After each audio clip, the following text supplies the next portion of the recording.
آنگا جانا چاہیے، ورنہ تو پھر قاتل اگر دندناتے پھریں گے اس طریقے سے تو پھر معاشرے میں نار کی پھیل جائے گی۔ جس معاشرے میں احترام جان، احترام مال نہیں ہوگا، وہ معاشرہ کیسے قائم رہ سکتا ہے؟ تو کہا گیا کہ پوری انسانیت کی زندگی چھپی ہوئی ہے اس کے اندر۔ ظاہر ہے پوری انسانیت کی ہے، جب ایک آپ بے لگام لوگوں کو چھوڑ دیں گے تو معاشرہ تو پھر بنانا ریپبلکس بن جائیں گی۔ اس کا کلائمیکس تو آگے چل کے آئے گا جناب سورہ المائدہ کی آیت نمبر 32 میں،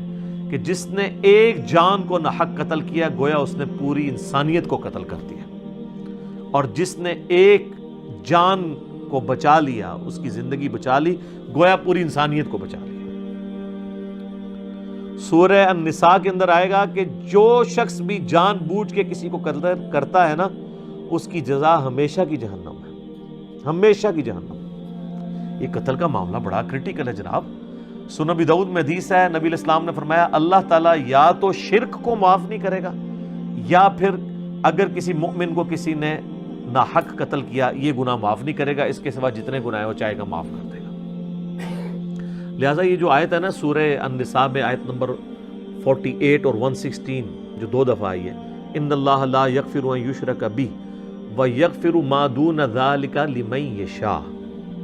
بے شک اللہ اس گناہ کو کبھی معاف نہیں کرے گا کہ کوئی شخص اس کے ساتھ شرک کرتے ہوئے دنیا سے چلا گیا، اس کے سوا جتنے گناہ ہیں معاف کر دے گا جس کے لیے چاہے گا۔ یعنی وہاں پہ بھی اوپن لائسنس نہیں ہے، چاہے گا تو معاف کرے گا، اگر نہیں چاہے گا تو نہیں معاف کرے گا۔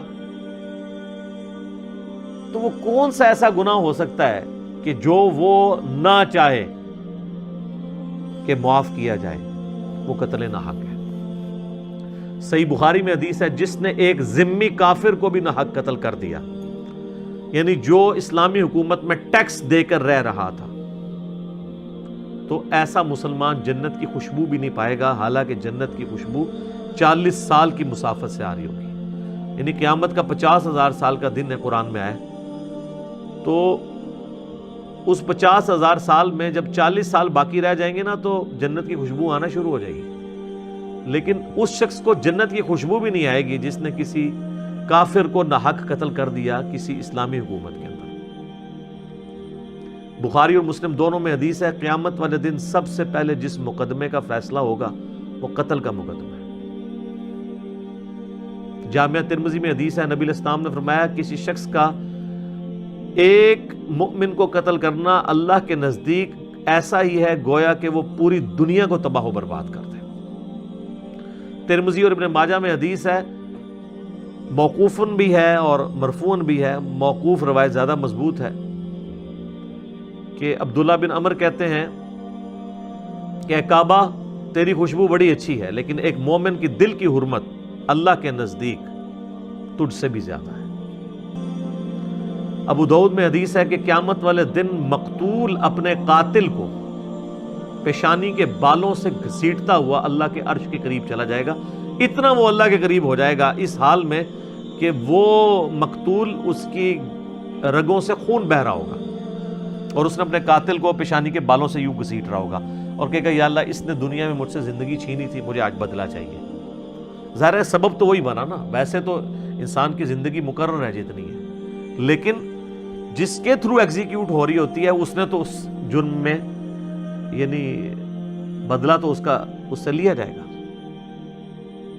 اور سنن نسائی میں آگے الفاظ ہیں، وہ صحابی کہتے ہیں کہ اے حکمرانوں قتل میں کسی کی معاونت مت کرو، یعنی وہ انہوں نے اسپیسیفکلی حکمرانوں کو یہ بات سنائی ہے کیونکہ حکمرانوں کے دماغ میں زیادہ کیڑا ہوتا ہے نا کہ اپنے سے اختلاف کرنے والوں کو قتل کروا دینا، جس طرح آل امیہ آل عباس کرتے رہے۔ آج تو بڑا مبارک دور ہے، آج کل تو